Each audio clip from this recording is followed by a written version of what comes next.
आज हम बायोलॉजी के कुछ इम्पॉर्टेंट पॉइंट की चर्चा करेंगे जो आने वाले एग्ज़ाम टीजीटी, पीजीटी और जीआईसी लेक्चरर के लिए हेल्पफुल हो सकते हैं। तो पहला पॉइंट है कि hat thrower fungal shot gun, मतलब हैट थ्रोअर या फंगल शॉट गन किस फंगस को बोलते हैं। तो ये इम्पॉर्टेंट है। पिलोबोलस को बोलते हैं। किसको बोलते हैं? पिलोबोलस को बोलते हैं। ठीक, पिलोबोलस को बोलते हैं। हैट थ्रोअर या फंगल शॉट गन फंगस, ये हम पिलोबोलस को बोलते हैं।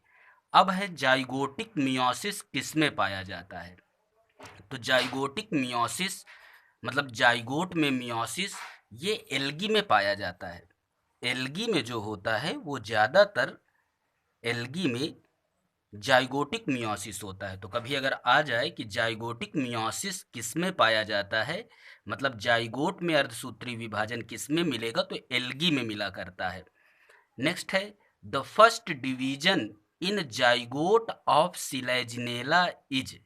सिलेजिनेला के जाइगोट में जो पहला डिवीजन होता है वो कैसा होता है?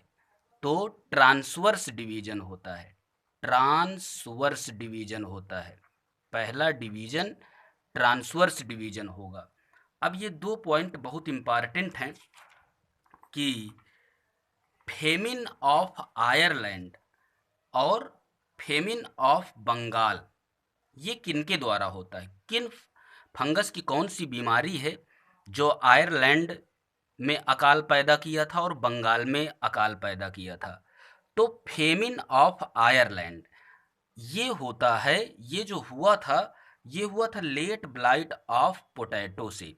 लेट ब्लाइट ऑफ पोटैटो से हुआ था। लेट ब्लाइट ऑफ पोटैटो, इसको याद रखना। इसी की एक और बीमारी है पोटैटो की, अर्ली ब्लाइट ऑफ पोटैटो। तो कंफ्यूज करने के लिए वो भी दे सकता है, लेकिन यहाँ पर फेमिन ऑफ आयरलैंड अगर पूछे तो वो लेट ब्लाइट ऑफ पोटैटो से होता है। और फेमिन ऑफ बंगाल ये 1945 में हुआ था और फेमिन ऑफ आयरलैंड ये 1845 में हुआ था। तो फेमिन ऑफ बंगाल ये किस बीमारी के द्वारा हुआ था? फंगस के द्वारा होने वाली बीमारी है। तो ये हुआ था लीफ स्पॉट ऑफ राइस के द्वारा। लीफ स्पॉट ऑफ राइस के द्वारा, मतलब ये चावल की बीमारी है और वो आलू की बीमारी थी। नेक्स्ट है एक कलरलेस पैरासिटिक रेड एल्गा। एक कलरलेस पैरासिटिक रेड एल्गा मतलब लाल शैवाल है, लेकिन वो कैसा होता है? कलरलेस होता है और परजीवी होता है। तो इसमें क्या लगाएंगे आप?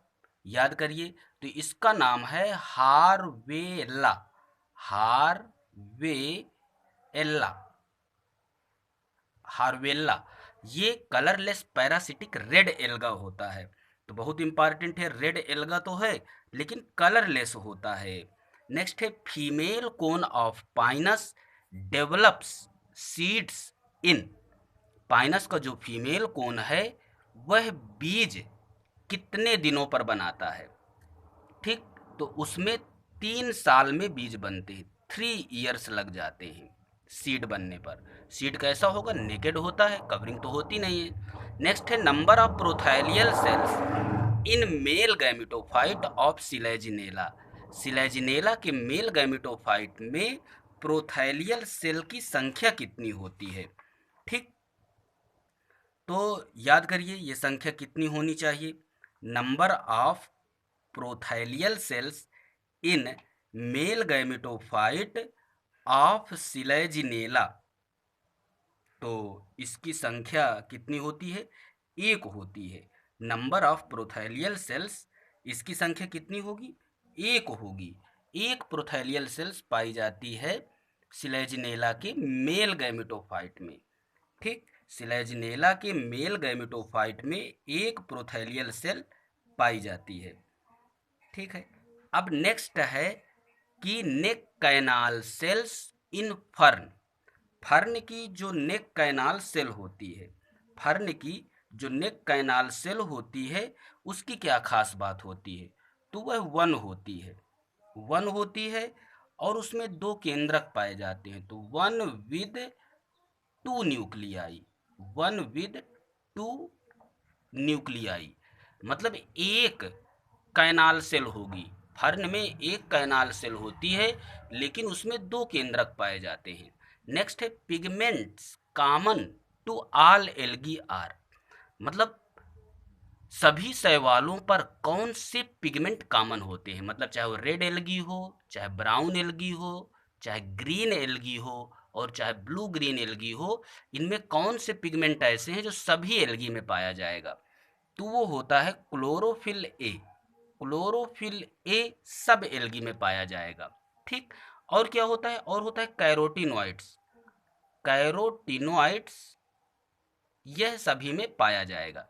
ठीक, तो कैरोटिनॉइड्स और क्लोरोफिल ए ये सभी एल्गी में पाया जाता है। तो ये 10 क्वेश्चन थे जो छटे हुए क्वेश्चन हैं और कई बायोलॉजी के कॉम्पिटिटिव एग्जाम में आए हुए हैं।